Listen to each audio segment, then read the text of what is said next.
Solve करेंगे। Number 1। और problem related to chemical reaction में हम हमेशा माइंड में लिमिटिंग रिएजेंट को चेक करके हम प्रोसीड करेंगे। लिमिटिंग रिएजेंट तभी इस्तेमाल होगा जहां एक से ज़्यादा रिएक्टेंट का अमाउंट गिवन हो। हम लोगों ने 3 या 4 न्यूमेरिकल इस पर कर लिया था, जो उम्मीद है कि सबको समझ में आया होगा। किसी को कोई डाउट है तो बताइए। कोई डाउट तो नहीं है साइंटिस्ट लोग? No sir. ठीक, तो आज हम क्वेश्चन का नेचर थोड़ा सा चेंज कर रहे हैं। उसके बाद आज लास्ट क्लास है लॉ ऑफ, उसके बाद नेक्स्ट क्लास में हम लोग एटॉमिक स्ट्रक्चर शुरू करेंगे। फिर इस चैप्टर का रिवीजन, डाउट और फिर एक्स्ट्रा क्वेश्चन की प्रैक्टिस कैसे होगी उसका शेड्यूल मैं आपको बताऊंगा। Calculate the mass of residue. Residue जब भी बोले तो रेसिड्यू हमेशा सॉलिड फॉर्म में होता है। सॉलिड जो बनता है उसको रेसिड्यू कहते हैं। Obtain when 50 gram of CuCO3 is strongly heated.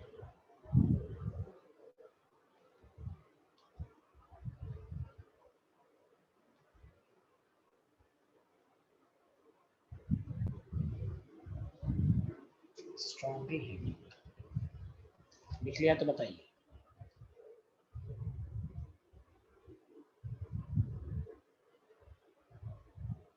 लिख लिया सारे लोगों ने? Yes sir. हाँ, पहला काम क्या है कि आप रिएक्शन लिखें। आपको सारे लोगों को मालूम है कि CaCO3 को हीट करते हैं तो CaCO सॉलिड और कार्बन डाइऑक्साइड ये गैस के फॉर्म में उड़ जाएगा, रेसिड्यू इसी को कहेगा। This is called residue. अब आप सारे लोग मिलके बताइए क्या इसमें लिमिटिंग रिएजेंट की जरूरत होगी? नहीं, क्योंकि एक ही रिएक्टेंट है और एक ही रिएक्टेंट का अमाउंट है। बताइए तीनों स्टूडेंट, सबको समझ में आया? हाँ या ना? पहली बात, लिमिटिंग रिएजेंट की जरूरत ही नहीं है इसमें। हेलो सूरज, सांची, रोशनी, बताइए सबको आया ये बात?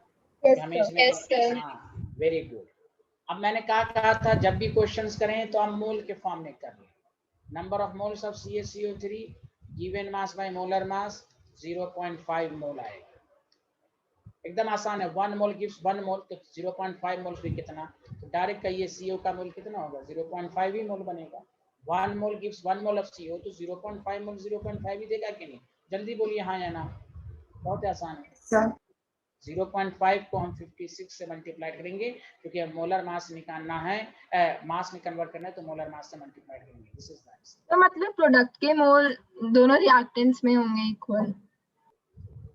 हाँ, जोर से बोलिए सर। जो प्रोडक्ट का मोल है हाँ, ऑब्वियसली। क्यों? देखिए क्यों, यूनिटरी मेथड। देखिए यहाँ कोफिशिएंट 1 है, यहाँ भी कोफिशिएंट, या ऐसे भी चलिए बताइए 1 मोल ऑफ CaCO3 कितना CO दिया? 1 मोल ही दिया कि नहीं? जल्दी बताइए हाँ या ना। 1 मोल ऑफ CaCO3 1 मोल दिया तो 0.5 मोल भी कितना देगा? 0.5 ही मोल देगा। आया हाँ या ना? Yes sir. दूसरा शॉर्टकट भी नहीं बताया था आपको। Number of moles of CaCO3 stoichiometric coefficient 1, number of moles of CO stoichiometric coefficient 1। देखिए एग्जैक्टली बराबर है, समझा कि नहीं?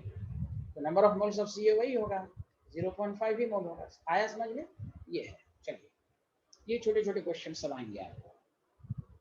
अर्पित, मेरी आवाज आ रही है अर्पित? Yes sir. हाँ, this is the first question. Class अब टाइमली शुरू होगी क्योंकि बीच में थोड़ा सा 10 मिनट लेट हो जाता था। टाइमली शुरू होगी 7:15 में। नेक्स्ट क्लास हो सकता है 7 ही में स्टार्ट हो जाए, तो आप सब लोग टाइमली रहिएगा। नेक्स्ट क्लास एटॉमिक स्ट्रक्चर शुरू होगा।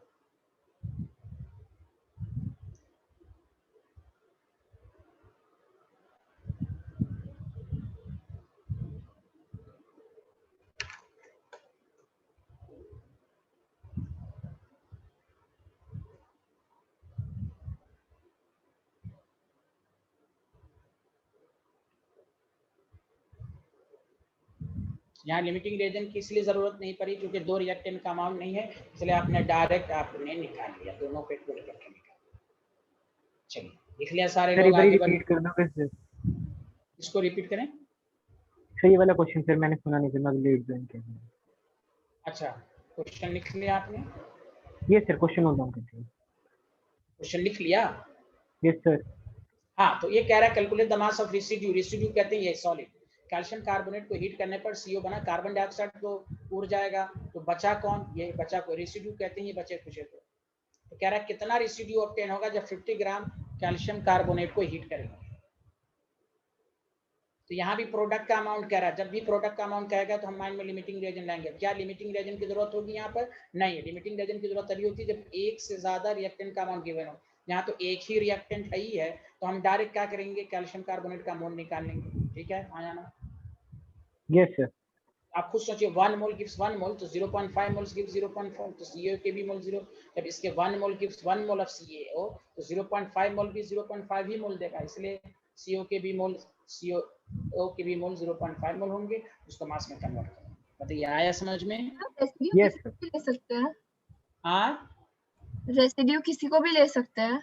नहीं, रेसिड्यू अब जो बच जाने का मतलब जो सॉलिड के फॉर्म में, किसी को थोड़ी ना गैस उड़ जाएगा।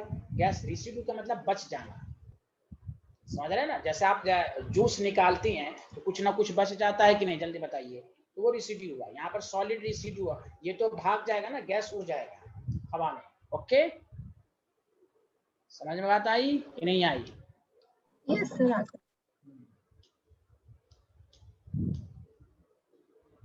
आयुषी, आप इसका स्क्रीनशॉट ले लें। नेक्स्ट क्वेश्चन सारे लोग अपने से करें।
हमसे ये पूछ रहा है कि how many litre of O2 at STP required on complete combustion of 2 mole of C2H6।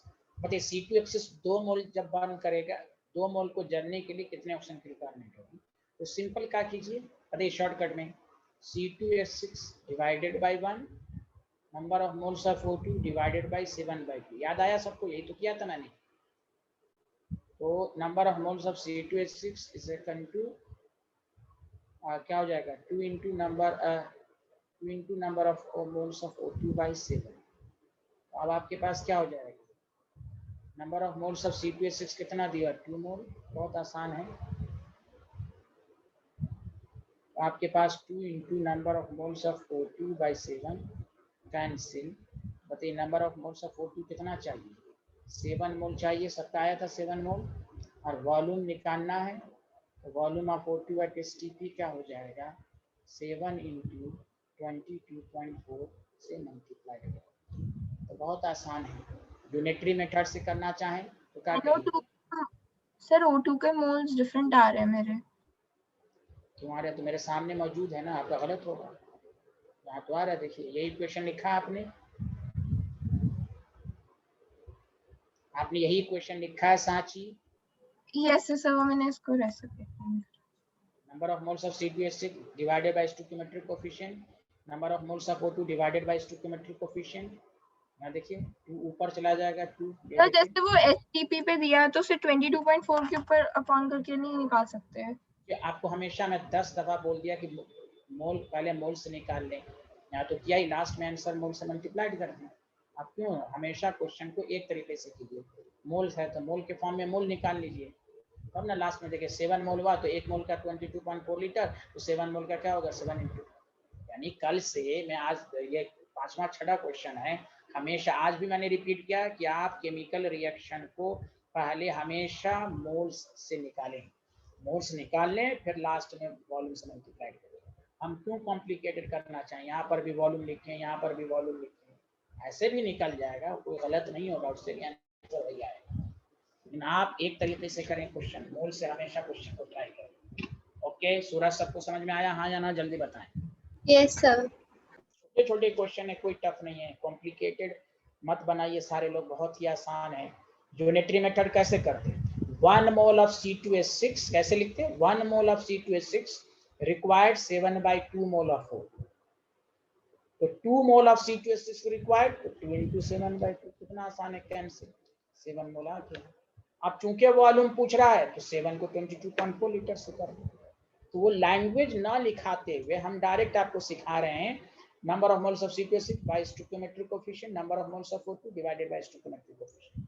सबको समझ में आया? आयुषी, अर्पित, सबको समझ में आया? रोशनी, सांची, सूरज, सबको समझ में आया? बहुत आसान है, बहुत आसान है, कोई टफ नहीं है। बस वही लॉजिक लगाना है, जब प्रोडक्ट का अमाउंट कहे, एक से ज्यादा रिएक्टेंट का अमाउंट रहे, तो वहां लिमिटिंग रिएजेंट का कंसेप्ट होगा। यहाँ कुछ नहीं है, रिएक्टेंट का अमाउंट देके रिएक्टेंट ही पूछ रहा है, कोई लिमिटिंग रिएजेंट की जरूरत नहीं है।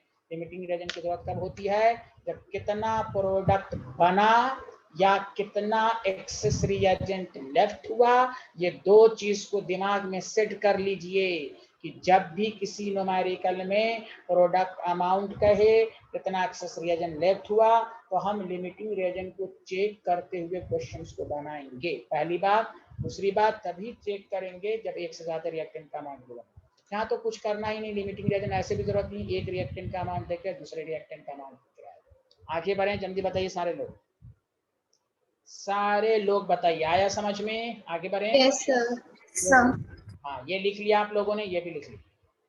हमने कहा ना, कोई टफ नहीं है प्रॉब्लम रिलेटेड टू केमिस्ट्री। और एक गांठ बांध लें कि आप क्वेश्चंस को हमेशा मोल से करें, इससे आसान कोई मेथड नहीं है। मोल कीजिए, वॉल्यूम पूछे, बाद में वॉल्यूम में कन्वर्ट कीजिए। मोल से क्वेश्चन कीजिए, मास में क्या है, बाद में मास में कन्वर्ट कर दीजिए।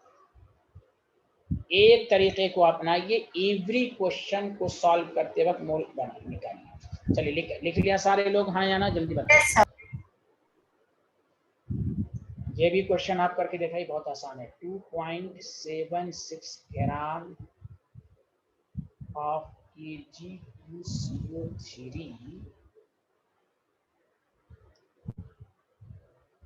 upon strong heating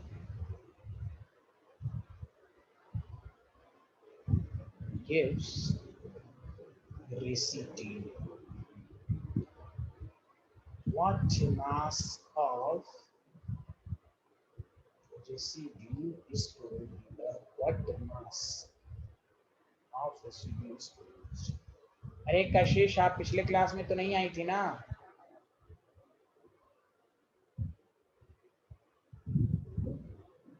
ये रिएक्शन आपको दिया है।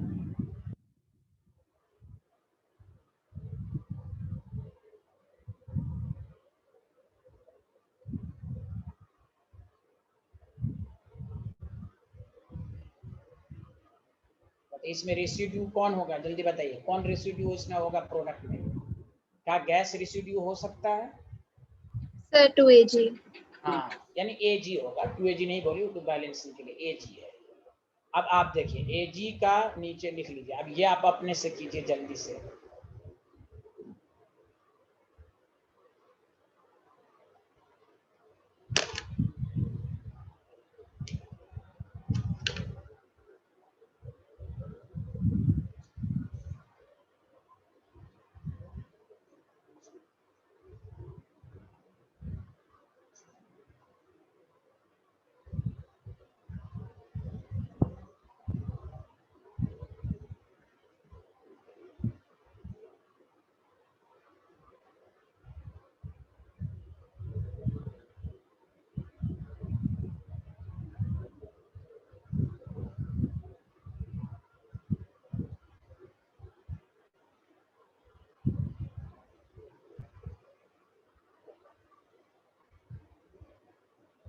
Very good Roshni sir, very Roshni Sinha तेज हो गई, good, very good, very good Roshni Sinha, very good. आगे बढ़ें, जल्दी बताइए सारे लोग।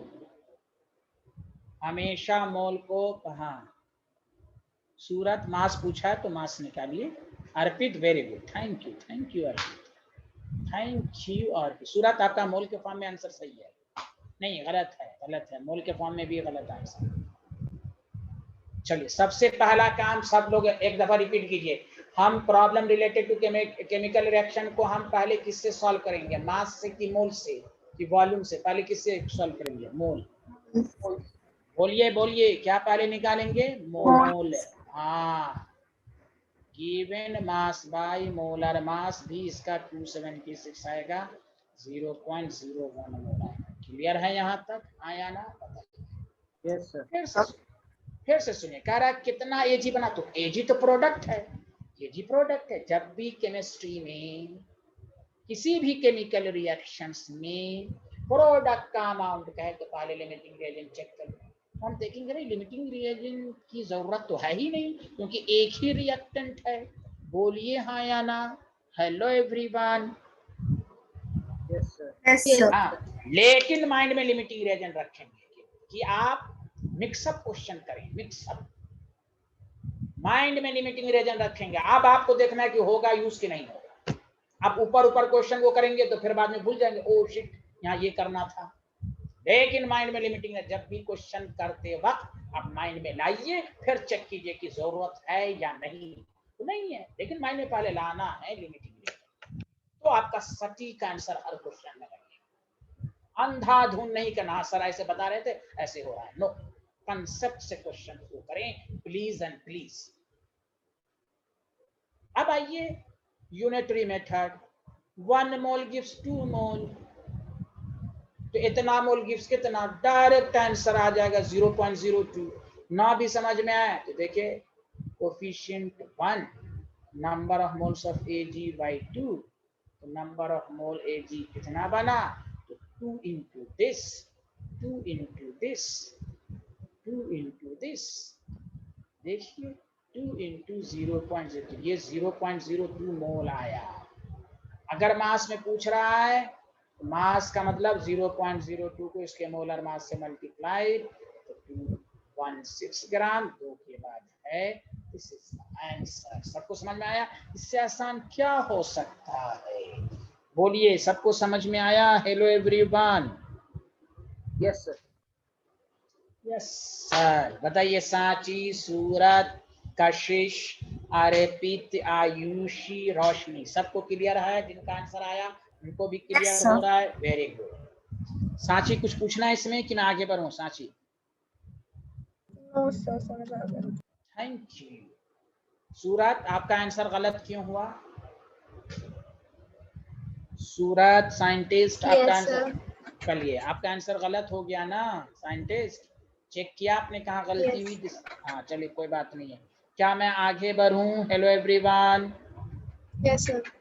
अच्छा, ये भी आप अपने से, मैं देखना चाहता हूं आपके प्रेजेंस ऑफ माइंड को, ये आंसर आप लोग अपने से करेंगे। उसके बाद हम 2 क्वेश्चन और करने के बाद फिर नई चीज पढ़ाएंगे, लॉ ऑफ केमिकल कॉम्बिनेशन, उस पर भी न्यूमेरिकल आएगा। पहले थ्योरी पढ़ाऊंगा। 12.8 gram of SO2 reacts with 8 gram of O2.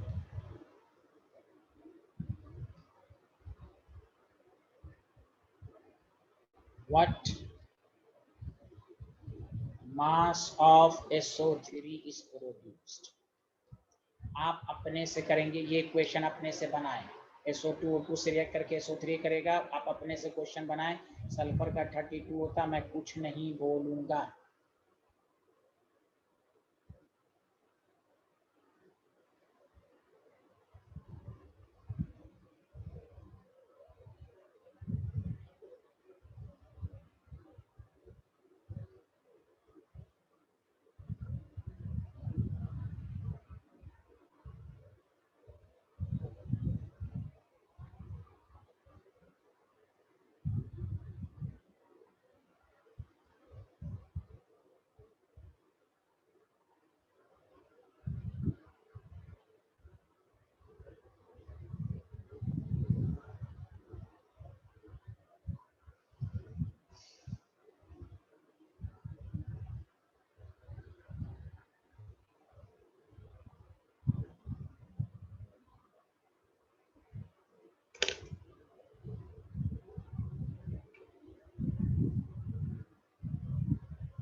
अच्छा, बैलेंसिंग किया कि नहीं आप लोगों ने? बैलेंसिंग किया कहीं उसमें भी गलती ना हो।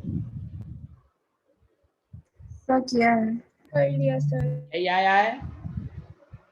Yes sir. ठीक है, पहला काम मोल्स निकाल लिया। SO2 का mole given mass by molar mass कितना हो जाएगा 64, तो 0.2 मोल आया इसका, हाँ या ना? Number of moles of O2 8 gram by 32, 0.25। अच्छा आप बताइए, हमें प्रोडक्ट का अमाउंट पूछ रहा है, क्या इसमें लिमिटिंग रीजन की जरूरत होगी, हाँ या ना? जल्दी बताइए। प्रोडक्ट का अमाउंट निकालना यस है। सर। हाँ, क्यों लिमिटिंग रीजन की जरूरत होगी? क्योंकि एक से ज्यादा रिएक्टेंट का, देखिए मिक्सअप क्वेश्चन दिया, आपके माइंड को मैं डाइवर्ट कर दिया, तो जो डाइवर्ट हो गया उससे, तो बताइए सारे लोग, लिमिटिंग रीजन की जरूरत है। लिमिटिंग रीजन के लिए मैंने क्या कहा था, रेशियो निकालिए। तो कितना SO2 का मोल है? 0.2 डिवाइडेड बाई 2, 0.1 मोल। ये 0.25 है, तो 1 0.25। ये देखिए SO2 ही लिमिटिंग रिएजेंट है। तो SO3 का फॉर्मेशन SO2 पर डिपेंड करेगा। तो जितना SO3 का भी मोल 2 कोफिशिएंट, SO2 का भी कोफिशिएंट कैंसिल, तो SO3 के मोल जो हैं कितने के बराबर होंगे? 0.2 मोल के बराबर होंगे। तो मास ऑफ SO3 जो हो जाएंगे 0.2 इंटू 64 हो जाएंगे 12.8 ग्राम। सूरत का आंसर सही है, सबका आंसर सही होना चाहिए, यही आया होगा। बताइए, बहुत सारे लोगों ने तो लिमिटिंग रेंज, ऐसे सब लोगों का लिमिटिंग रीजन की तरफ ध्यान गया था कि नहीं गया था? Yes sir. अब मैं एक क्वेश्चन दूंगा और उसमें मैं 2-3 मिनट का आपको दूंगा। ये नीट में आ चुका है, मुझे उम्मीद है कि आप करके दिखाएंगे। लिख लिया सारे लोग, हाँ या ना? अरे सांची, आपको कुछ पूछना है? सांची, लिमिटिंग रीजन की जरूरत हुई कि दिमाग में आया कि नहीं आपको, ये पहले बताइए। Yes sir. Sir next slide दिखा दीजिए। हाँ, नेक्स्ट स्लाइड, वेरी गुड। देखिए SO2 का मोल 0.2 मोल है।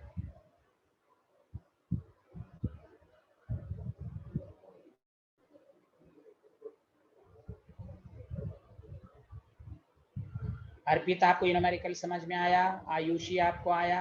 Yes sir.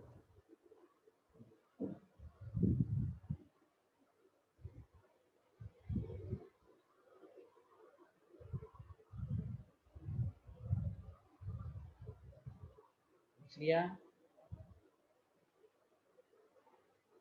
Sir return.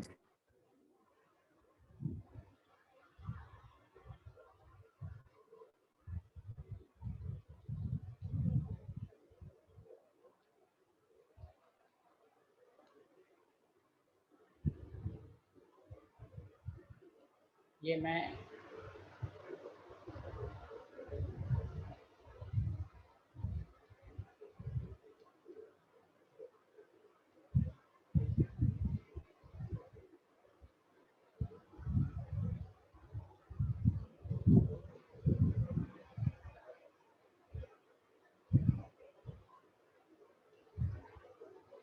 Capital M का क्या मतलब है, जल्दी बताइए। कैपिटल M का मतलब क्या है यहाँ पर? मोलैरिटी। या गुड। अब इस क्वेश्चन को आप खुद करेंगे। मैं आपको 2-3 मिनट का टाइम देता हूँ, प्लीज। मैं 2-3 मिनट में आ रहा हूँ, 2-3 मिनट आप करके दिखाएं इसको।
हाँ, सबका आंसर आ गया, जल्दी बताइए। Yes, sir. एवरीवन, यस देखिए मैं आपको जो कहने वाला था वो मैं इसलिए कह रहा था कि देखिए इस चीज को देखकर बहुत सारे स्टूडेंट कंफ्यूज होंगे।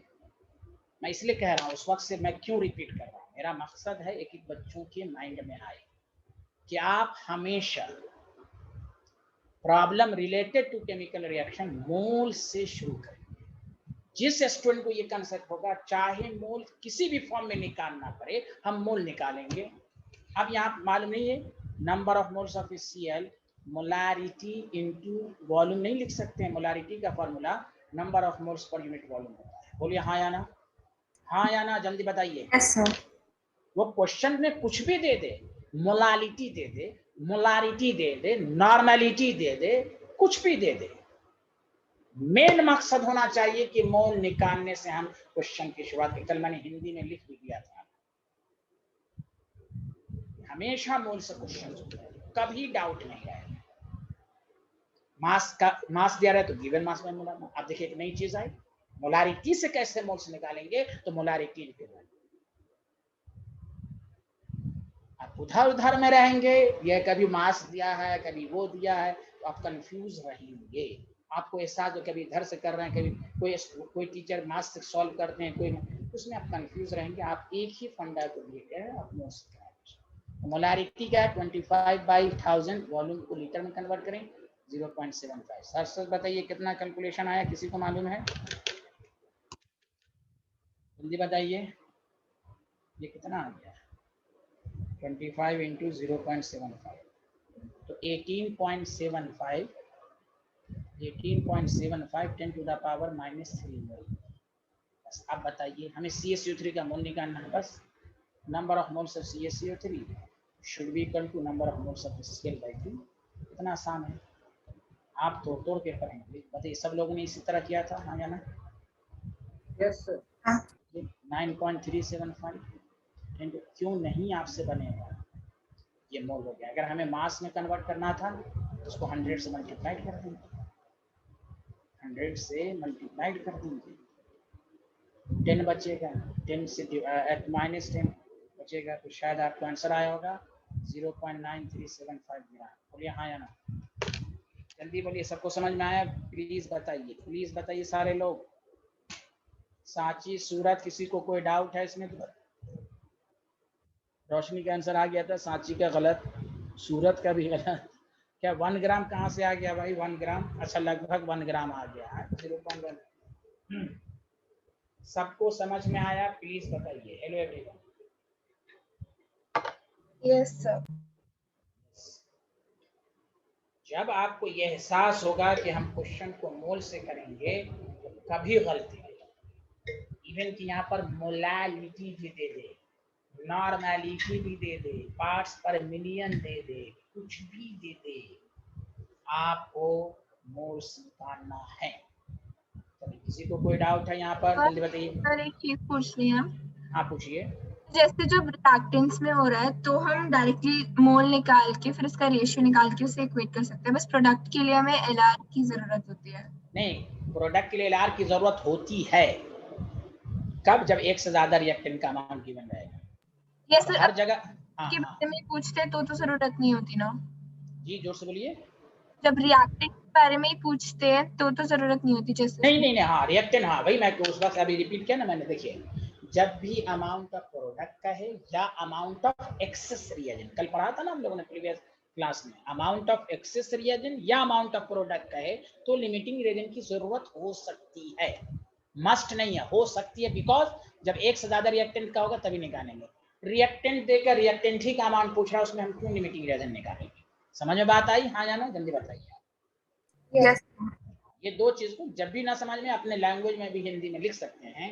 अमाउंट ऑफ प्रोडक्ट जब भी कहे न्यूमेरिकल में तो हम चेक कर लेंगे लिमिटिंग रिएजेंट और उसके बाद देखेंगे कि एक से ज्यादा रिएक्टेंट का अमाउंट गिवन है। चलिए आगे बढ़े, जल्दी बताइए। Yes. सब आप देखिए नीट का एक बहुत ही अच्छा क्वेश्चन आया था। मैं ये तो एनसीईआरटी का क्वेश्चन है, अभी जो लास्ट वाला करा तो एनसीईआरटी का क्वेश्चन है। देखिए नीट पर बहुत जबरदस्त क्वेश्चन आया था, लेकिन वो क्वेश्चन आपसे सॉल्व होगा अगर आपके माइंड क्लियर होगा कि हमें क्या क्या करना है प्रॉब्लम रिलेटेड। क्या ये मैं हटा दूं? जल्दी बताइए सारे लोग। Yes, sir. चलिए question, what mass of, this is the last question, उसके बाद मैं नया टॉपिक शुरू करूंगा। प्रिसिपिटेट का मतलब वही सॉलिड इस form when 50 ml of 16.9% W by, अब हड़बड़ाना नहीं, W by V क्यों दे दिया, आप पढ़ चुके हैं कंसंट्रेशन टर्म, इसलिए रिएक्शन। देखिए एक बात सुनिए, 1 मिनट सुनिए अच्छे से, मेरी बात सुन रहे हैं कि नहीं? जानदेव से बोलिए, सुन रहे हैं? Yes, sir. बहुत सारे स्टूडेंट को एतराज हुआ था हमने जब कंसंट्रेशन टर्म पहले पढ़ा दिया था। देखिए एनसीईआरटी अपने लिहाज से सीक्वेंस लिखता है। आप बताइए एनसीईआरटी का ये क्वेश्चन है, जब हम मोलारिटी नहीं पढ़ाए हुए होते तो क्या ये न्यूमेरिकल आपको समझ में हो जाता है? बताइए बताइए बताइए, हाँ या ना? हेलो एवरीवन, अगर हम मोलारिटी नहीं पढ़ाए हुए होते तो क्या किसी स्टूडेंट को ये समझ में आ जाता, या आप भी नहीं पढ़े हुए होते? इसलिए याद रखिए एनसीईआरटी सीक्वेंस है। अब टीचर का काम है आप इस सीक्वेंस को पहले पढ़ाए कि बच्चों की आसानी हो समझने। तो कभी भी टीचर पर आप फेथ रखें, वो कुछ टॉपिक को पहले इसलिए पढ़ाता है उसको आगे वाले कंसेप्ट अच्छे से अंडरस्टैंडिंग। क्या मेरी बात समझ में आ रही है, हाँ या ना? जल्दी बताइए। हेलो एवरीवन, मैं जो कहा वो मेरी बात समझ में आई? क्यों मोलारिटी वगैरह पहले पढ़ाया गया, सबको समझ में आया कि नहीं आया? Yes, sir. हाँ, आप देख लीजिए, एक तो एनसीईआरटी में खुद दिया हुआ है ये, हम बाद में क्या पढ़ाते हैं, इसलिए कि मैं हमेशा मूल कंसेप्ट में केमिकल रिएक्शन बाद में। आप देखिए यहाँ W by V है, नहीं पढ़ाए होते तो फिर आप कहते सर ये क्या दे दिया बीच में। तो आपको इसलिए problem related to chemical reaction कुछ भी दे दे, मोलारिटी कुछ भी दे दे, आप अपने कंसेप्ट से हिलेंगे नहीं। तो जानबूझकर डराने के लिए देगा, आपको डरना नहीं है, डर के आगे जीत है। कंसेप्ट हमेशा इस्तेमाल कीजिए। चलिए लिखिए सारे,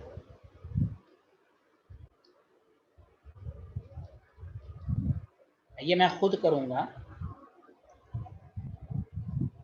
तो इसीलिए आप 11th में हमें 9th 10th के बच्चों की तरह हंगामा नहीं करना, सर नहीं पहले ये टॉपिक हम वही पढ़ाइए, ये है तो वो पढ़ाइए, नहीं। अब आप 11th में हैं तो टीचर खुद देखेगा कौन सा टॉपिक पहले पढ़ाने से आपको समझ में आए। मेरी बात हमेशा याद रखिए। अब आप 11th में हैं,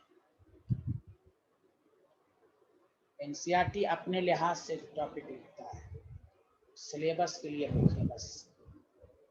what mass of precipitate is form when 50 ml of इतना AgNO3 मिक्स विद इतना NaCl। तो रिएक्शन दिया हुआ है, AgNO3 NaCl से रिएक्ट करेगा। आपको मालूम है AgCl हमेशा प्रिसिपिटेट बनाता है और NaNO3, मतलब आपसे बेसिकली क्या पूछ रहा है, किसका मास पूछ रहा है? जल्दी बताइए। AgCl, यही PPT है। क्यों PPT है? ये आयंस में ब्रेक नहीं होगा। NaNO3 आयनिक कंपाउंड है, ये आयंस में ब्रेक हो जाएगा। जब ये आयंस में ब्रेक हो जाएगा तो ये PPT नहीं कहलाएगा। तो इसका मतलब इसमें AgCl का ही मास आपसे पूछ रहा है। क्या पहले आप लोगों ने लिख लिया, हाँ या ना? जल्दी बताइए, बोलिए तब मैं आगे बढ़ूंगा। जल्दी बोलिए। Yes, sir. हेलो एवरीवन, लिख लिया? अरे एक सेकंड बस थोड़ा सा। अच्छा लिखिए लिखिए सारे लोग। सर आपने क्या बोला? NO3 आयंस में ब्रेक हो जाएगा हाँ इससे? हाँ हाँ, देखिए PPT कहते हैं जो चीजें सॉलिड के फॉर्म में नीचे बैठ जाए, है ना। NaNO3 तो देखिए NaNO3 तो आयंस में ब्रेक हो जाएगा, ठीक है। AgCl को आपको ये नहीं लगना चाहिए सर ये Ag प्लस है, नहीं, ये सॉलिड फॉर्म है, आयंस में ब्रेक नहीं होगा। प्रिसिपिटेट कहते हैं जो आयंस में ब्रेक ना हो। समझ गए साइंटिस्ट? ये हेलो, इसलिए पहली बात इस क्वेश्चन में ये भी पहचानना, बहुत सारे में लिख देगा ये प्रिसिपिटेट है। क्लियर है? सबने ने लिख लिया question? Yes sir, it is. Yes. अच्छा आप सुनिए अच्छे से, प्लीज ध्यान दीजिए, अच्छे से सुनिए। क्वेश्चन को कैसे हम ट्राई करेंगे, हमें इस क्वेश्चन में प्रोडक्ट का अमाउंट करना है। सारे लोग सुनिए, टीचर आपको भले आता हो, टीचर की कंसेप्ट को सुनिए। AgCl कितना प्रोडक्ट बना, तो सर ने कहा था जब भी किसी भी रिएक्शंस में प्रोडक्ट का अमाउंट निकालना हो तो हम लिमिटिंग रिएजेंट को चेक करते हुए आगे बढ़ेंगे। तो हम देखेंगे क्या इस क्वेश्चंस में एक से ज्यादा रिएक्टेंट का अमाउंट है, बोलिए है कि नहीं, जल्दी बोलिए। एक रिएक्टेंट ये है, एक दोनों का अमाउंट गिवन है ना किसी भी फॉर्म में, Yes, sir. है। बस इससे साबित हुआ कि इसमें पहले लिमिटिंग रिएजेंट निकाले। मेरी बातें समझ में आई सबको, हाँ या ना? Yes, sir. तो अब लिमिटिंग रिएजेंट निकालने से पहले अब हम इसको मास में ला के मोल में कन्वर्ट करेंगे। देखिए कैसे करेंगे, कितना जबरदस्त क्वेश्चन है। 60.9% W/V. What does mean? What does mean 100 ml? 100 ml contain 16.9 gram of AgNO3। क्या मैंने सही लिखा, जल्दी बताइए। Yes Yes, sir. फिर से सुनो, दो पार्ट में मैं बांट रहा हूँ, सुनो सारे अच्छे से। दोबारा देखिए प्लीज अगेन। 16.9% W/V AgNO3 है। तो हम लिखेंगे 100 ml contains 16.9 gram of AgNO3। तो 1 ml contain 69.100 gram AgNO3।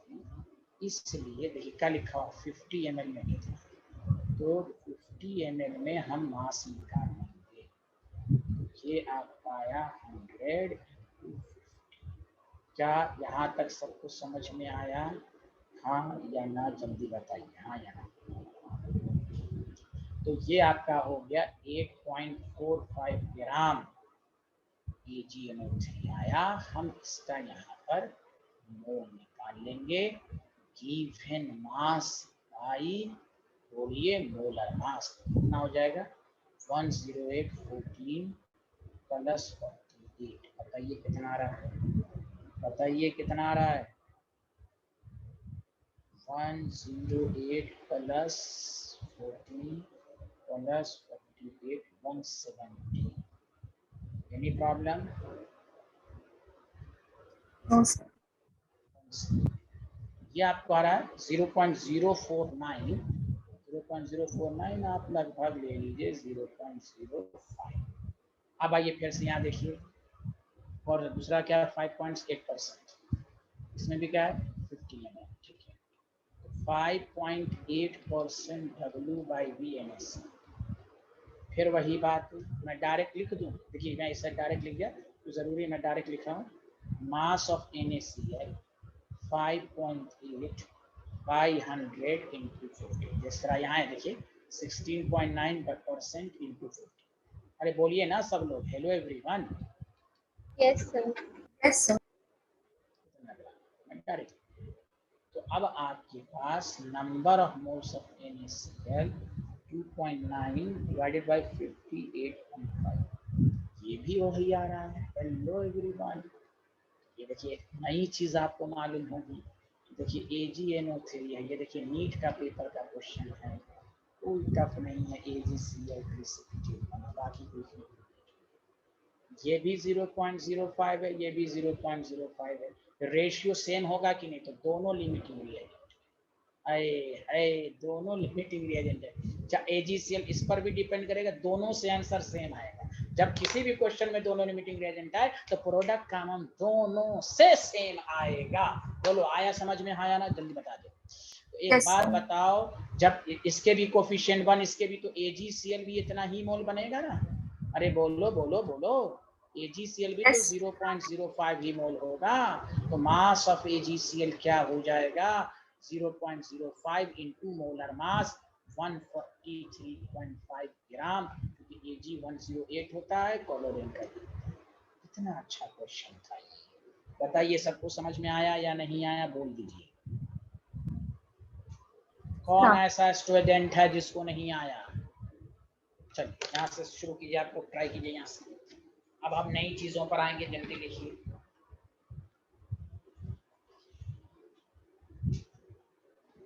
Sanchi समझ में आया, Surat Arpit, Aayushi. Yes, sir. Thank you.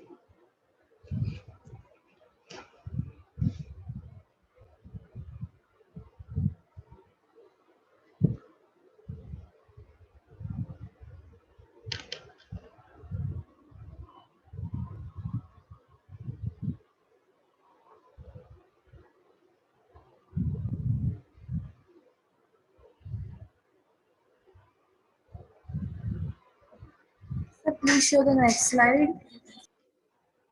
Everyone completed? Everyone completed?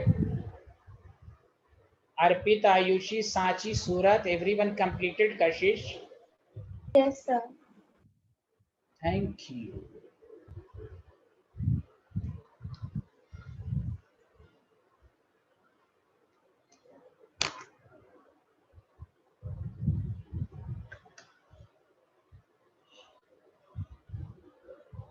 तो रिटर्न ओके, रिटर्न। अब आइए, सबसे आसान टॉपिक है, लेकिन हम इसमें न्यूमेरिकल सब कराएंगे। चलिए, अब लास्ट टॉपिक आपका बचा हुआ है, और इसमें भी आपको पता चलेगा कि सर ने क्यों बनाया। इसमें गै-लुसाक लॉ के कुछ न्यूमेरिकल्स में लिमिटिंग रिएजन की जरूरत है। पढ़ाने को तो आदमी पहले भी पढ़ा सकता था, लेकिन आपसे अच्छे क्वेश्चन सॉल्व नहीं होते। लिख लिया सारे लोग? हाँ या ना, जल्दी बताइए। Hello everyone. Sir. अब सुनिए, केमिकल रिएक्शन में और कुछ कंसेप्ट हैं, समझा, जो आपको एक्स्ट्रा क्लासेस में अलग से पढ़ाया जाएगा। सेकंड चैप्टर तो हम शुरू करेंगे ही, एक्स्ट्रा क्लास में हम सब और क्वेश्चन सब कराए जाएंगे और कुछ बातें बताई जाएंगी। अब देखिए सारे लोग ध्यान रखिए, तो ये है टॉपिक, डालिए लॉ ऑफ केमिकल कॉम्बिनेशन। इसमें ज़्यादातर लॉ आप 9th 10th में पढ़ चुके हैं, लेकिन ये इसलिए पढ़ाया जा रहा है कि इस पर न्यूमेरिकल अप्रोच आता है। लॉ ऑफ केमिकल कॉम्बिनेशन, कोई एक एलिमेंट दूसरे से कंबाइन करता है, उसमें कौन कौन से लॉ हैं। सबसे पहला लॉ है, मेरे साथ साथ लिखना शुरू कीजिए, इसमें थोड़ा फास्ट में चलूँगा, मेरे साथ साथ लिखिए, जहाँ समझाने की जरूरत होगी वहीं समझाऊंगा। ऑफ कंजर्वेशन ऑफ मास, तो आपको जानते ही हैं, लिवूशियर साइंटिस्ट ने दिया था। इन्होंने क्या कहा कि इन अ केमिकल, मेरे साथ साथ लिख रहे हैं सारे लोग, everyone, in a chemical Yes, sir. Reaction, हाँ, इन अ केमिकल रिएक्शन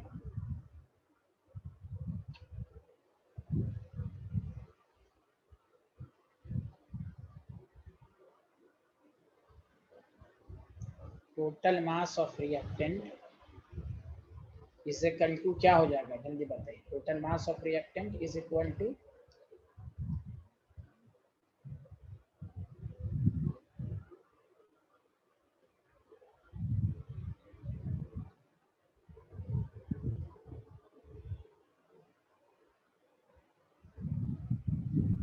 इसका मतलब ये हुआ, इट मीन्स, आपने पढ़ा होगा, मैटर या mass can neither be created not destroyed. सुना है ये लाइन? बोलिए हाँ या ना। Yes sir. Yes, sir. Sanchi, Surat, तो सूरत सांची तो कुछ बोलती भी नहीं है भाई, कुछ तो बोलिए, आ रहा है कि नहीं? Yes, sir. अरे कशिश रहमान आ रहा है यहाँ से? बेचारी बोल ही नहीं रही है।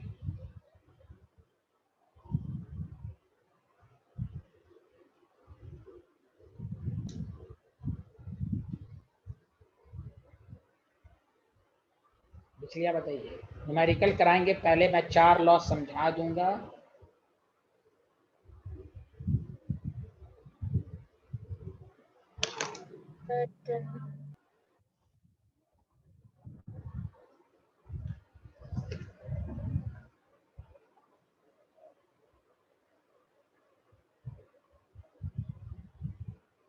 जैसे मिसाल के तौर पर कोई भी रिएक्शन ले लीजिए, N2 है, 3H2 है, 2NH3 गैस। देखिए इसका मास कितना है, 14 2 28 ग्राम, 6 ग्राम। देखिए मास ऑफ रिएक्टेंट हो गया 28 प्लस 6 34। यहाँ देखिए 14 3 17 17 2 जा 34। तो ठीक है, मास ऑफ प्रोडक्ट भी वही आ रहा है कि नहीं, जल्दी बोलिए हाँ या नहीं। मास कंजर्व रहता है, कोई बोल ही नहीं रहा। Hello everyone. Yes, sir. Yes, sir. हाँ, इसमें जानते क्या दे देगा, सब कुछ दे देगा, कहेगा कोई एक्स रेसिड्यू बन रहा है, एक्स की वैल्यू निकाली, तो बस मास ऑफ रिएक्टेंट को उसमें अब 34 में एक्स भी तो ऐड करना पड़ेगा ना मास कंजर्व होने के लिए। बोलिए हाँ या ना। तो एक्स की वैल्यू निकाल लेंगे न्यूमेरिकल में, जब हम न्यूमेरिकल कराएंगे तो। अरे बोलिए हेलो एवरीवन। हाँ, इस तरह के क्वेश्चंस आएंगे। चलिए एग्जांपल एक लिख लीजिए। अब आइए नेक्स्ट टॉपिक पर, नेक्स्ट लॉ पर आइए। न्यूमेरिकल मैं एक साथ कराऊंगा। अभी मैं 4 लॉ, एक लॉ खत्म, 3 लॉ को पढ़ाने के बाद फिर मैं न्यूमेरिकल अप्रोच इस पर कैसे आएंगे वो सिखाऊंगा। नेक्स्ट क्लास में क्योंकि स्ट्रक्चर स्टार्ट होगा।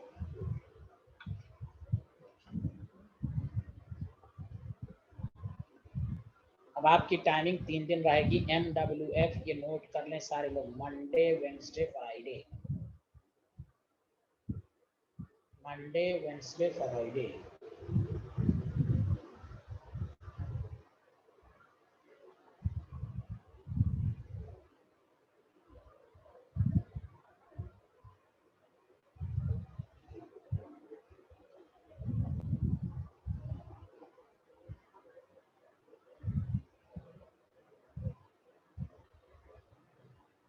लिख लिया हेलो एवरीवन।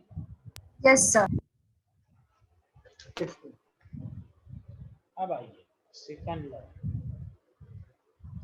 सेकंड लॉ भी आपने 9th 10th में पढ़ा होगा, लॉ ऑफ डेफिनिट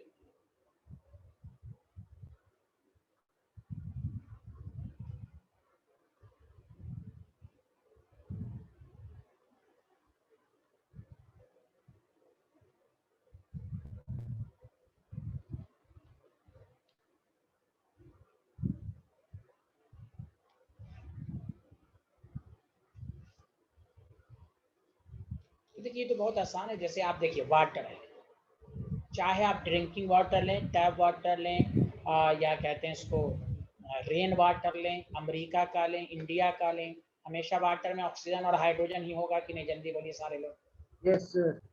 और चाहे और उसमें 2:16:1 यही न्यूमेरिकल अप्रोच करने का तरीका है।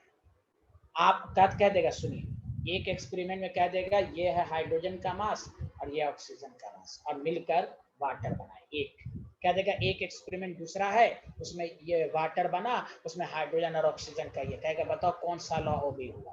तो आपको कुछ नहीं करना है, वाटर जैसे है उसमें हाइड्रोजन और ऑक्सीजन का रेशियो ले लेना है, 2:16:1। दूसरे एक्सपेरिमेंट में भी 1/8 ही आएगा। तो अगर ये इस तरह का जब भी हो, उस न्यूमेरिकल में तो ज्यादा अच्छे से समझ में आएगा।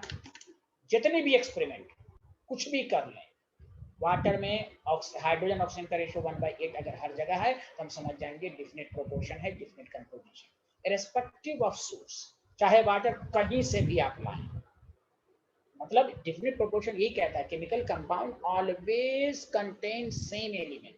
सेम वाटर है तो same element hydrogen oxygen. America में भी यही मिलेगा, इंडिया में भी हाइड्रोजन ऑक्सीजन ही मिलेगा वाटर का, combined with a fixed ratio by mass. Did you understand everyone? हाँ या ना? कोई बोल ही नहीं रहे, बोलिएगा तब ना समझ में आएगा। बोलिए मेरे साथ साथ लिखिए सारे लोग, हेलो एवरीवन। तो लॉ ऑफ डेफिनिट कंपोजिशन का मतलब देखिए, a given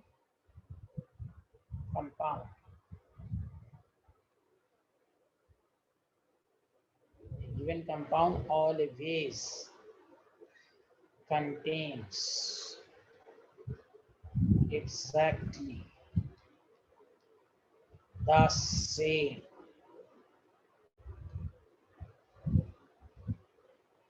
proportion of heat, same proportion of heat by mass या by weight। समझा? irrespective of their, ये लिख दीजिएगा तो और अच्छी बात होगी। irrespective of the source, source को देखना है, कहीं से भी वाटर आए, किसी से भी बने, किसी भी रिएक्शन में, ये न्यूमेरिकल करने का यही तरीका होगा। एक एक्सपेरिमेंट में कुछ डाटा दे देगा, दूसरे एक्सपेरिमेंट में कुछ डेटा दे देगा, दोनों एक्सपेरिमेंट में अगर दोनों एलिमेंट का रेशियो सेम है तो हम समझ जाएंगे कि ये लॉ ऑफ डिफरेंट प्रोपोर्शंस है। इसने प्राउस्ट ने इसको दिया था, साइंटिस्ट का नाम है प्राउस्ट, पूरा नाम है जोसेफ प्राउस्ट, नाम से कोई मतलब नहीं है फिर भी। चलिए आगे बढ़े, जल्दी बताइए। Hello everyone. Yes sir. अब आइए, तीसरा भी आप 9th 10th में पढ़ा होगा, लॉ ऑफ मल्टीपल प्रोपोर्शन, पढ़ा है ना? Hello everyone, law of multiple को कोई बोल ही नहीं रहे हैं। लॉ ऑफ मल्टीपल प्रोपोर्शन पढ़ा है कि नहीं? जल्दी बताइए। Yes sir. बताइएगा नहीं, सब पर क्वेश्चन होगा, मैं पहले स्टैंड। देखिए लॉ ऑफ मल्टीपल प्रोपोर्शंस में क्या है, प्लीज सुनिए। कार्बन है, लिखना नहीं है, कार्बन है और ऑक्सीजन है, लिखना नहीं है। कार्बन और ऑक्सीजन है, obviously when two element combine together to form more than one compound. देखिए मोर देन वन कंपाउंड है, न्यूमेरिकल में कैसे समझेंगे मल्टीपल प्रोपोर्शन है, देख लीजिए। दो एलिमेंट है, जैसे मैं मिसाल देता हूँ, आप लोग बताइएगा। क्या ये लॉ ऑफ मल्टीपल प्रोपोर्शन को फॉलो करेगा? क्या यहाँ करेगा? आप बताइए, H2O और H2O करेगा या नहीं करेगा? जल्दी बताइए। दो कंपाउंड बना दिया ना। देखिए इसमें किसका मास फिर, हाँ बताइए। लेकिन कोई कहे NaCl और LiCl, क्या ये लॉ ऑफ मल्टीपल प्रोपोर्शन है? नहीं, अलग अलग एलिमेंट आ गया ना, तीसरा एलिमेंट आ गया, दो ही एलिमेंट है, यहाँ तीसरा एलिमेंट लेके आ गया। बोलिए आया कि नहीं समझ में? Hello everyone. वही when two elements combine to form more than one compound। अब बताओ, लॉ ऑफ मल्टीपल प्रोपोर्शन कभी भी चेक करना हो तो तुम एक एलिमेंट के मास को फिक्स कर दोगे। न्यूमेरिकल में ज्यादा अच्छे से समझ में आएगा, लेकिन पहले थ्योरेटिकली भी समझ लो कि एक एलिमेंट के मास को फिक्स कर। इसमें किसका एलिमेंट का mass fix? Carbon. Another element oxygen, इसका मास डिफरेंट है, 32 है, यहाँ 60। तो जिसका मास डिफरेंट है ना, गौर से सुनो, जिसका मास डिफरेंट है, जो फिक्स मास से कंबाइन कर रहा है, ध्यान दो इधर, वही कह रहे जिसका मास डिफरेंट है, बताओ वो सिंपल होल नंबर रेशियो में आ रहा है कि नहीं? अरे बोलो हाँ या ना। Hello everyone, hello everyone. तो आपको न्यूमेरिकल कैसे चेक करना है? एक एलिमेंट के मास को फिक्स कर दो, अब दूसरा एलिमेंट जिसका मास डिफरेंट है, अगर उसके मास का ratio simple whole number ratio में आ रहा है तो लॉ ऑफ मल्टीपल प्रोपोर्शन। फिर से मल्टीपल इसलिए नाम पड़ा, एक से ज्यादा कंपाउंड बन रहा है, उसमें मल्टीपल प्रोपोर्शन के न्यूमेरिकल में क्या करना? एक एलिमेंट के मास को क्या कर देना है? जल्दी बताओ। फिक्स्ड। एक एलिमेंट के मास को क्या कर देना है? जल्दी बताओ सारे लोग। अरे बोलो, फिक्स कर देना है। तो जो दूसरा एलिमेंट होगा उसका जो मास का जो रेशियो होगा वो किस रेशियो में आना चाहिए? सिंपल होल नंबर, जैसे 1 2 1 3 इस तरह आना चाहिए। Did you understand everyone? जल्दी बताओ। अरे यार अर्पित ही बोल रहा है उस वक्त से, और सब लोग बोले ना भाई, आ रहा है समझ में? हाँ, जैसे ये सांची क्यों नहीं बोल रही? सांची आवाज नहीं आ रही है? Yes sir. N2O है, NO है, मान लीजिए N2O3 है, देख लीजिए N2O4, बहुत सारा कंपाउंड। इसमें थोड़ा सा आपको यहाँ देखिए, नाइट्रोजन 28:60, यहाँ देखिए, यहाँ देखिएगा 14:60। हमें नाइट्रोजन का मास फिक्स करने के लिए हमने क्या किया? 2 से इसको मल्टीप्लाई किया 2 से। तो बताइए रेशियो पर कोई फर्क पड़ेगा? बोलिए हाँ या ना। जो 14/16 का रेशियो आएगा वही इसका रेशियो आएगा कि नहीं? बोलो हाँ या ना। Hello everyone. Yes sir. क्यों किया? नाइट्रोजन के मास को फिक्स लाने के लिए। यहाँ देखिए 28:48, यहाँ भी मास फिक्स्ड है 28:64, यहाँ भी मास फिक्स है 28। तो फिर से सुनिए, फिर से दोबारा, लॉ ऑफ मल्टीपल प्रोपोर्शन ये कहता है, जब दो एलिमेंट एक से ज्यादा कंपाउंड बनाए, उसमें एक एलिमेंट का मास फिक्स कर दो, दूसरे एलिमेंट का मास अगर सिंपल होल नंबर रेशियो में आ जाए तो वो लॉ ऑफ मल्टीपल प्रोपोर्शन है। तो 16:32:48:64 रेशियो, तो सबको जो करोगे सिंपल होल नंबर रेशियो, देखो दिखने में बड़ा बड़ा है लेकिन simple small whole number ratio में आ जाएगा।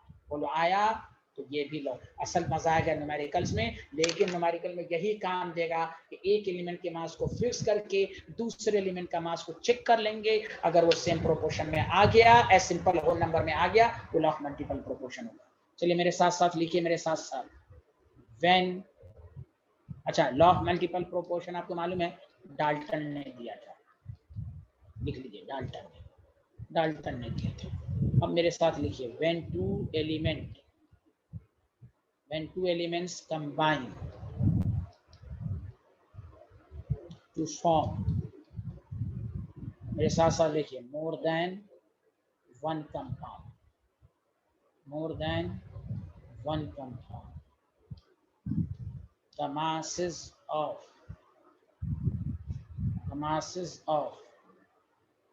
one of the element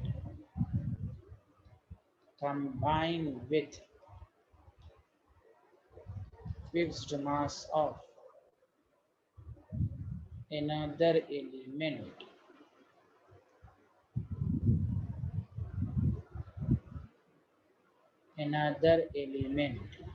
यहाँ तक लिख लिया? जल्दी बताइए हाँ या ना। Yes, sir. Yes, sir. हाँ, तो जो another element से करेगा वो किस में होगा? जल्दी बताओ।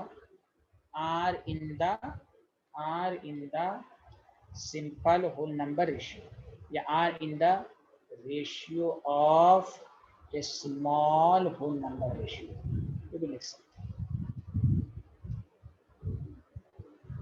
whole numbers यही वही है, एक एलिमेंट के मास को फिक्स कर दिए। कॉमन लैंग्वेज में यही है, जब दो एलिमेंट एक से ज्यादा कंपाउंड बनाए, एक एलिमेंट के मास को फिक्स करके दूसरे एलिमेंट के मास को स्मॉल होल नंबर में अगर रेशियो आ रहा है तो लॉ ऑफ मल्टीपल प्रोपोर्शन है। लिख लिया तो बताइएगा।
लिख लिया? Hello everyone.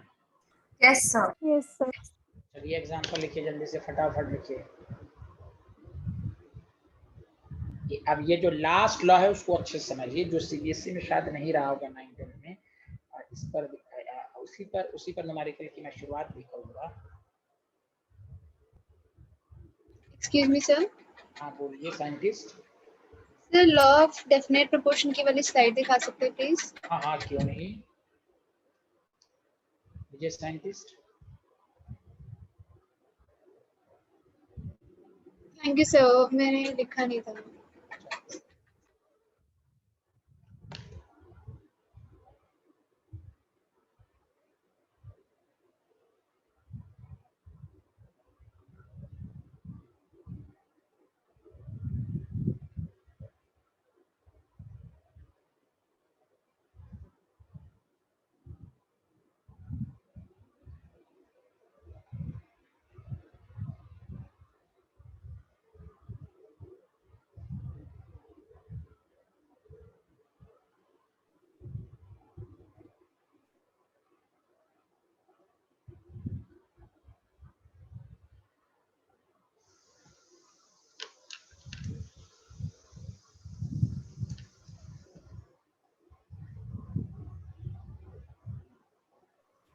लिख लिया ये वाला एग्जांपल? बताइए। Yes sir. Yes, sir. इसको भी लिख ही लीजिए, दूसरा एग्जांपल भी लिख लीजिए। चौथे लॉ पर खास ध्यान देना है आपको, उसी पर मैं पहले न्यूमेरिकल करूंगा, फिर लॉ ऑफ डेफिनेट पर आऊंगा। तो लिखिए, जल्दी से लिखिए, फटाफट लिखिए, फास्ट।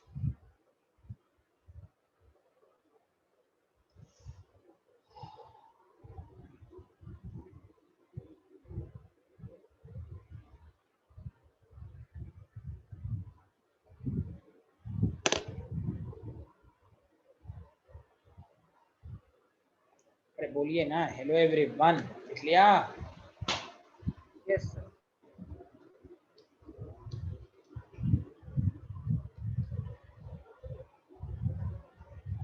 ये लुसाक लॉ या लुसाक लॉ जो भी बने, ये भी साइंटिस्ट का नाम है। Of combining. देखिए गे-लुसाक लॉ 2 आएगा केमिस्ट्री में, अगर सिर्फ गे-लुसाक लॉ होगा ये अलग स्टेटमेंट है, इसलिए गे-लुसाक लॉ ऑफ कंबाइनिंग वॉल्यूम पूरा बोलना जरूरी है। सिर्फ गे-लुसाक लॉ होगा तो एक अलग स्टेटमेंट है जो आप आगे 5th चैप्टर में पढ़ेंगे। इस पर सुनिए, ये शायद नहीं रहा होगा या इस अगर रहा भी होगा तो ये 9th-10th के ICSE बोर्ड में, CBSE। चलिए खैर सुनिए अच्छे से, पहले लिख लिया और इसको अच्छे से समझिए सारे लोग प्लीज। लिख लिया हाँ या ना, जल्दी बताइए। Yes sir. इस लॉ के स्टेटमेंट को पहले मैं उसको ब्रेक करके समझाऊंगा अपनी लैंग्वेज में। पहली बात, इट इज एप्लीकेबल, और से सुनिए, it is applicable for gas. पहली बात, ये गैस के लिए ही है वैलिड है। दूसरी बात, बहुत ही अच्छे अच्छे क्वेश्चंस आते हैं कॉम्पिटिशन्स में गे-लुसाक। और अभी जो 4 लॉ पढ़ा है ना, तो एनसीईआरटी ने जो डायरेक्ट न्यूमेरिकल दिया है वो गे-लुसाक लॉ पर है। लॉ ऑफ डेफिनेट पर तो एक भी न्यूमेरिकल नहीं दिया है, इस पर एक क्वेश्चन दिया, लेकिन मैं आपको इस पर 6-7 क्वेश्चंस कराऊंगा। तो कंपटीशन का ये फेवरेट टॉपिक है, इसका नाम दिया है कंपटीशन की क्लास यूडोमेट्री। यूडोमेट्री कहते हैं मोल कांसेप्ट ऑन गैस एनालिसिस, उसका नाम ही यही है गे-लुसाक। आज एक नई चीजें मालूम होगी कि हम मोल को कैसे भी वॉल्यूम के फॉर्म में, एक तो 22.4 लीटर तो पढ़ा ही है एसटीपी पर, मोल को वॉल्यूम के फॉर्म में कैसे आप देख सकते हैं अनदर कांसेप्ट से। पहली बात, it is applicable for gas. और सुनिए अच्छे से, स्टेटमेंट क्या कहता हूं तो मैं लिखवाऊंगा ही, in this law amount of gas, amount of gas मतलब मोल, आर एक्सप्रेस, सुनिए अच्छे से, are expressed in terms of mole, in terms of volume। इस लॉ में हम मोल को किससे रिप्रेजेंट करेंगे? जल्दी, मोल को किससे एक्सप्रेस करेंगे? जल्दी बताइए सारे लोग। आप सब लोग के मुंह में आवाज नहीं है, जल्दी बोलिए ना, क्या बोल रहा हूं भाई? अमाउंट ऑफ गैस को किसमें एक्सप्रेस करेंगे इस लॉ में? Terms of volume. वॉल्यूम, हाँ यस। और इसका स्टेटमेंट मिलता जुलता है लॉ ऑफ डेफिनेट कंप। वहां सिर्फ है कि एक एलिमेंट दूसरे से कंबाइन करता है in the simple ratio by mass. यहाँ पर सिंपल कह दीजिए, सिंपल रेशियो बाय वॉल्यूम, बस। ये वॉल्यूम के बारे में बताया, वो मास के फॉर्म में बताया। जैसे मिसाल के तौर पर, असल स्टेटमेंट क्या वो तो लिखाऊंगा ही, बुकिश वर्ड। H2Cl2 है, प्लीज सुनिएगा, 2HCl गैस है। अब तक क्या पढ़ते आ रहे थे हम लोग? 1 मोल 2 मोल पढ़ते आ रहे थे। हाँ जाना, जल्दी बताओ सारे लोग। ये तो सही है ना यहाँ तक? ठीक है, वेरी गुड। अब तुम जानते हो, तुम इसको डायरेक्ट लिख सकते हो, 1 लीटर 2 लीटर अकॉर्डिंग टू गे-लुसाक। गे-लुसाक लोग यही कहता है, व्हेन गैस इज कंबाइंड और produced in a chemical reaction in a simple ratio by volume. आप इसको वॉल्यूम में दूसरे तरीके से लिख सकते थे, 22.4 एट एसटीपी, वो एसटीपी पर था, लेकिन 1 मोल को हम 1 लीटर लिख सकते हैं या 1 मिलीलीटर, कुछ भी लिख सकते हैं। मोल को डायरेक्टली वॉल्यूम के फॉर्म में आप लिख सकते हैं। ये है गे-लुसाक लॉ, अमाउंट को वॉल्यूम के फॉर्म में लिखना। Did you understand everyone? जल्दी बताओ। Yes sir. हाँ यस सर। अगर न्यूमेरिकल में रहेगा calculate the volume of carbon dioxide eight STP, वहां तो 22.4 लीटर का तो इस्तेमाल करना है। लेकिन अगर कह दे कि 2 लीटर ऑफ H2 रिएक्ट किया Cl2 से, कितना लीटर HCl बना, तो वहां एसटीपी थोड़ी ना लाएंगे, वहां गे-लुसाक लॉ लाएंगे। सुन ले अच्छे से, अगर वॉल्यूम विदाउट एसटीपी दिया हुआ है तो आप यहां पर लाएंगे। सुनिए, 1 मोल है तो 1V, अब वॉल्यूम लीटर मिलीलीटर उसमें लिखिए, 1V 2V। और से सुनिए अच्छे से, N2 गैस है, 3H2 गैस है, ये सिर्फ गैस में लगेगा, सिर्फ गैस में लगेगा। NH3 गैस है, तो बताइए 1 मोल। अच्छा याद है कल मैंने आपको फ्राइडे वेडनेसडे की क्लास में कहा था कि एक चीज मैं आपको आगे पढ़ाऊंगा कि केमिकल रिएक्शन में आप मोल, मास, वॉल्यूम एट एसटीपी, मॉलिक्यूल सब के फॉर्म में लिख सकते हैं। आज भाई, आज जो एक इंफॉर्मेशन मैंने नहीं बताया था वो यही था। 2 मोल। अब बताइए वॉल्यूम के फॉर्म में क्या लिख सकते हैं, 1V 3V 2V। अब वॉल्यूम को लीटर में लिखिए ml में, या 1 ml 3 ml तो 2 ml, 1 litre 3 litre 2 litre. Did you understand everyone, समझ में आया? Hello everyone. Yes sir. अपने लैंग्वेज में याद रखिए कि लुसाक लॉ ने ये कहा कि मोल को तुम डायरेक्ट लीटर में लिख दो, वॉल्यूम एसटीपी रहे ना रहे कुछ भी रहे, amount of the gas are expressed in terms of volume. और अभी क्वेश्चन देगा कि 10 लीटर CH4 ऑक्सीजन, अभी जो हम लोगों ने किया था क्वेश्चन उसमें दे देगा 10 लीटर ऑफ CH4 ऑक्सीजन से रिएक्ट किया, what volume of the carbon dioxide is produced. STP तो नहीं है, कैसे करेंगे सर मोल्स निकालने हैं। नहीं ना, मोल क्यों, कैसे मोल निकालेगा, 10 लीटर से मोल कैसे निकालेगा, एसटीपी है ही नहीं है। तो क्या करेंगे हम, गे-लुसाक लॉ से करेंगे। किससे करेंगे जल्दी बताएं, किससे करेंगे, गे-लुसाक लॉ से करेंगे। अरे बोलें, एक्सक्यूज मी हाँ बोलें। सर, इक्वेशन में सारे गैस में होने चाहिए ना, कोई भी सॉलिड कोई नहीं, एक भी गैस होगा तो चलेगा, या दो, एक रिएक्टेंट होना चाहिए, प्रोडक्ट होना चाहिए, कोई जरूरी नहीं कि समान गैस में हो, गैस होना चाहिए, बस ये है कंडीशन, गैस होना चाहिए। ओके। हाँ गैस होना चाहिए, हो सकता है दूसरा कंपोनेंट लिक्विड हो तो उसमें लॉ नहीं लगेगा। ओके स्टूडेंट, हाँ या ना जल्दी बता दें। Yes sir. लिखें व्हेन, न्यूमेरिकल से और समझ में लिखें व्हेन गैस, अब नीचे लिखें ये पहला दूसरा, व्हेन गैसेस। अरे अर्पित मियां, आयुषी, सबको समझ में आया, हाँ या ना? Yes sir. Yes sir. Roshni को आया समझ में? Yes sir. सांची सूरत को आया, सांची सूरत? Yes sir. कशिश रहमान? Yes sir. तबीयत ठीक नहीं है, आप हो गई तबीयत ठीक है आपकी? यस सर, अब ठीक है। And gases combine produce in a chemical, अच्छा in a chemical produce लिख दिया, gases combine or produce in a chemical reaction, they do so in a simple, बस एक ही लाइन है, simple रेशियो, बस बाय मास ना लिख कर क्या लिख देंगे, इन अ सिंपल रेशियो, और मैं आगे लिख देता हूँ, आप इस तरह से लिख देंगे in a simple ratio by volume. लेकिन आगे का लाइन याद रखिए, एट सेम, जब भी वॉल्यूम की बात होगी सेम टेम्परेचर, टी अब फुल फॉर्म में लिखेगा, सेम टेम्परेचर एंड प्रेशर। यही लॉ, व्हेन गैसेस कंबाइन और produce in a chemical reaction then they do so in a simple ratio by volume. इससे पहले पढ़ते थे बाय मास। लिख लिया, जल्दी से बताइए। Hello everyone. Yes sir. Yes sir. ये स्लाइड कंप्लीट हो गया? Yes sir. सर एक सेकंड। अच्छा एक करें साइंटिस्ट लोग।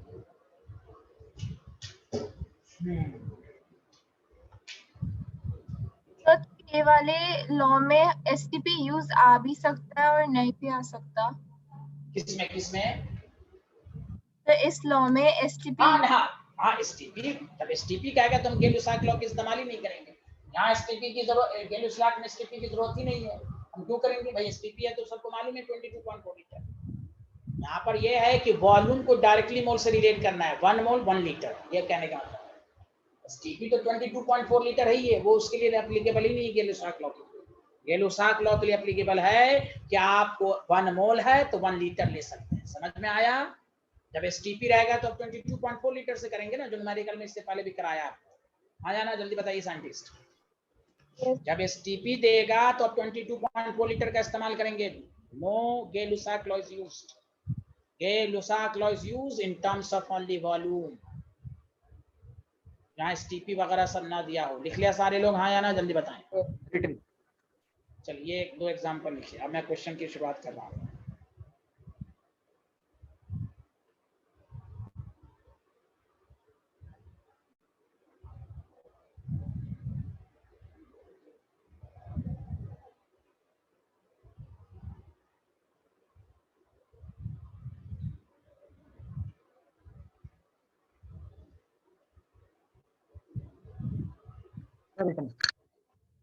ये है चीजें जो आप लोगों को नहीं था, ये हम पहले नहीं मालूम था हम लोगों को, या हम लोगों ने नहीं पढ़ा था कि 1 मोल को 1 V लिख सकते हैं या 1 लीटर लिख सकते हैं। हम लोग को मालूम था 1 मोल एट एसटीपी, वो भी एसटीपी मेंशन रहेगा तब था।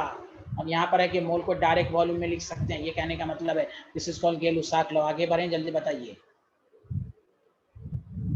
क्वेश्चन नंबर 1 देखिए, calculate the volume of carbon dioxide produced when 10 liter of methane completely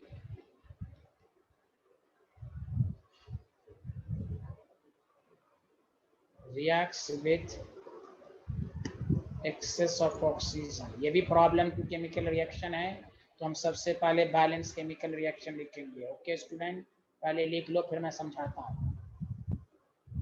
बताओ क्या न्यूमेरिकल में कहीं पर एसटीपी वगैरह मेंशन है? जल्दी बताओ, हाँ या ना।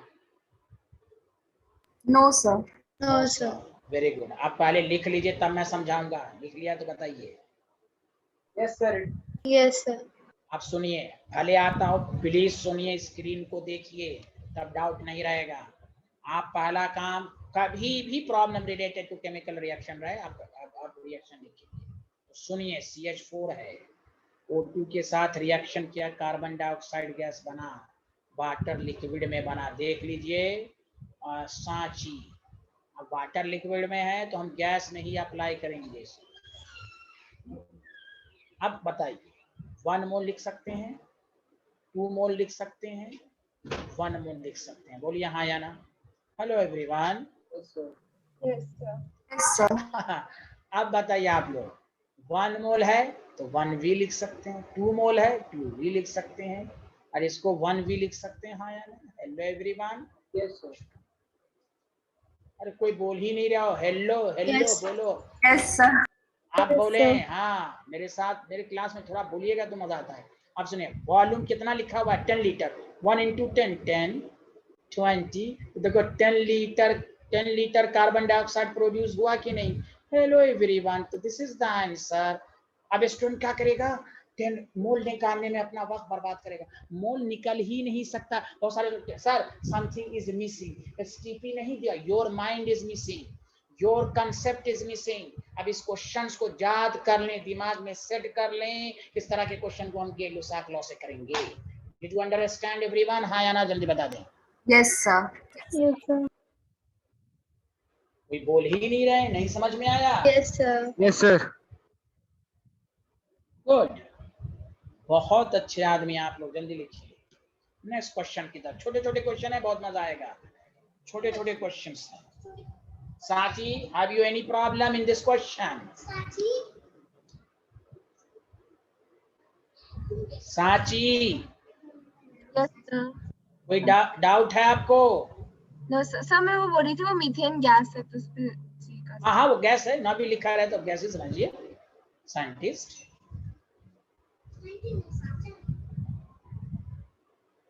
लिख लिया?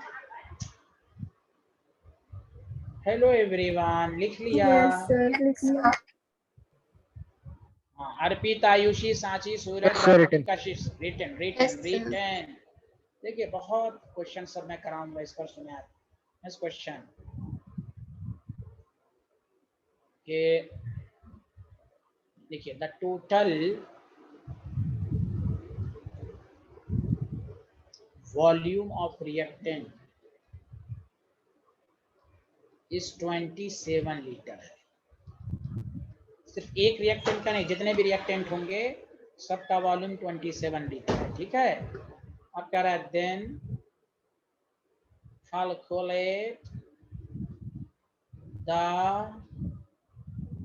वॉल्यूम ऑफ नाइट्रिक ऑक्साइड, जिसको NO कहते हैं, आर प्रोड्यूस्ड, आर नहीं प्रोड्यूस लिखना चाहिए। और आपको नीचे रिएक्शन लिखा हुआ है, ammonia gas, O2 gas, NO gas water liquid form में है।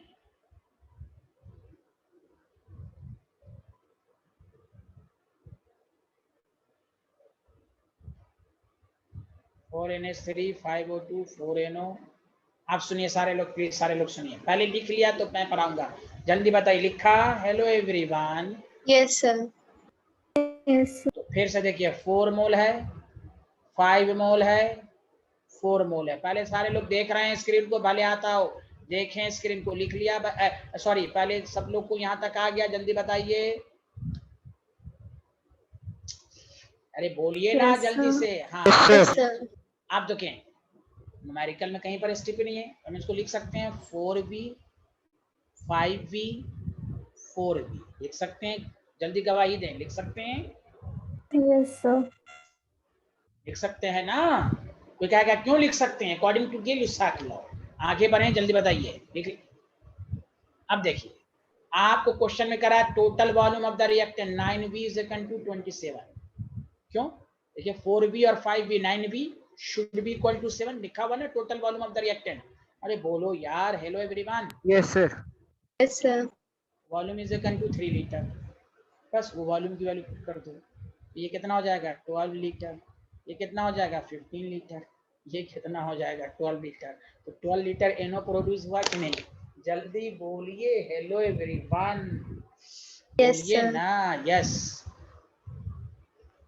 मत बोलिए, एक ही आदमी बोलिए। अरे सारे लोग बोलिए ना, आया समझ में?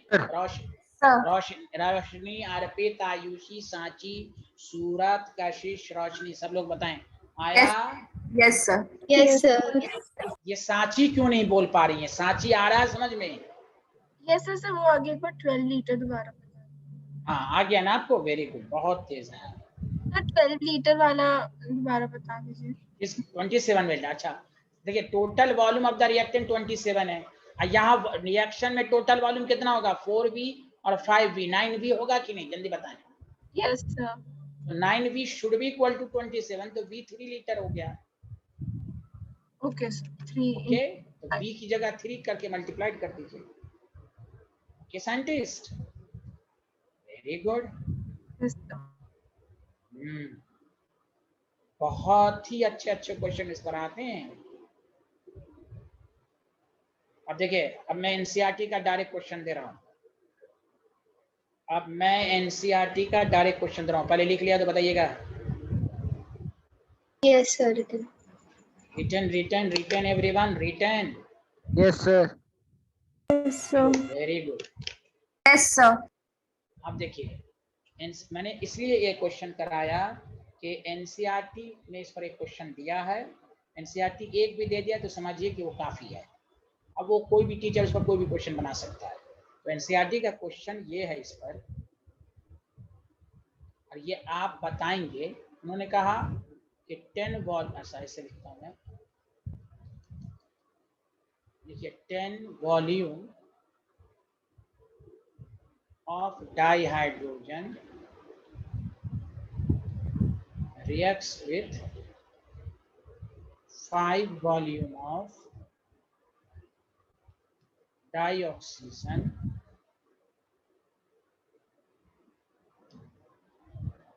what volume of water vapour. अब वाटर ना लेके यहाँ पर वाटर वेपर लिया, मतलब आपको वाटर लिक्विड में लेके वेपर गैस में लेना है। What volume of water would be produced.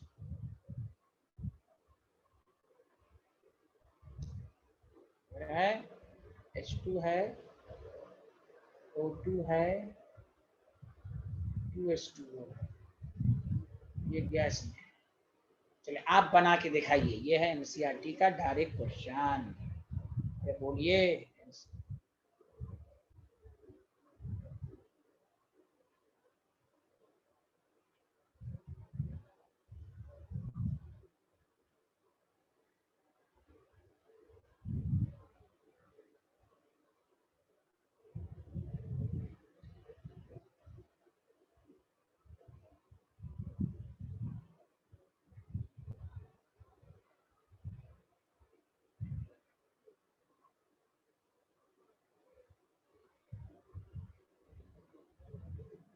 कोई बोल ही नहीं रहा आंसर भाई, नहीं आया।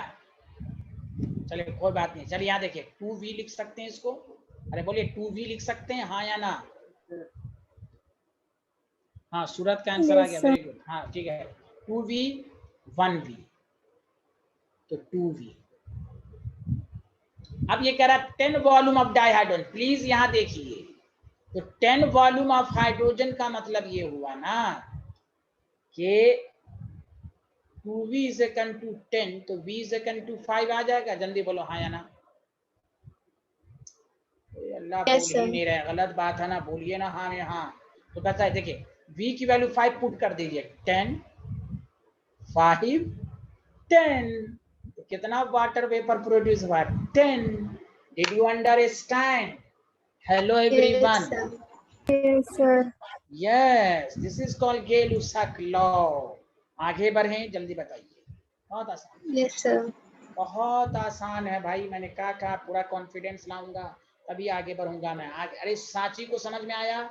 आयुषी, अर्पित, रोशनी, कशिश, yes sir. Yes, sir. Yes, sir. Thank you. लिख लिया? Yes, ये sir. रोशनी क्यों नहीं बोल रही हैं?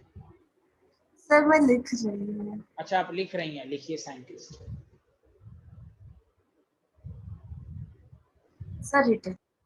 Return, okay okay. अब देखिए ये कर लीजिएगा तो मैं देखिए, what volume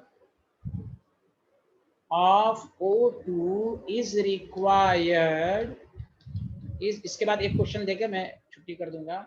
is required for complete combustion, for complete combustion of 1.8 liter of propane. Propane की इक्वेशन आनी चाहिए, जल्दी लिखो। पहले बताओ, लिख लो पहले। लिख लिया? जल्दी बताइए हाँ या ना, जल्दी बताइए सारे लोग। Yes sir. अच्छा प्रोपेन, देखो कोई भी अल्केन का जनरल फार्मूला क्या होता है? CnH2n+2 होता है, हाँ या ना, जल्दी बताओ। Yes sir. Yes, sir. जब भी अल्केन का कॉम्बशन हो, तुम्हें बैलेंसिंग में प्रॉब्लम हो, तो ये इक्वेशन याद रखो, NCO2 + N+1 अब सुनो, प्रोपेन का मतलब कितने कार्बन है? जल्दी बोलो, प्रोपेन का मतलब कितने कार्बन है? अरे 3 कार्बन को प्रोपेन 3. कहते नहीं, हाँ 3। अब यहाँ 3 रख दो तो C3H8, 3 रख दो, 3 3 9, 9 + 1 10, 5 O2, N की वैल्यू 3, 3 CO2, N की वैल्यू 1। देखो अपने आप बैलेंस हो जाएगा। बोलो हाँ या ना? स्टाइल समझ में आया? जल्दी बोलो यस सर। हाँ।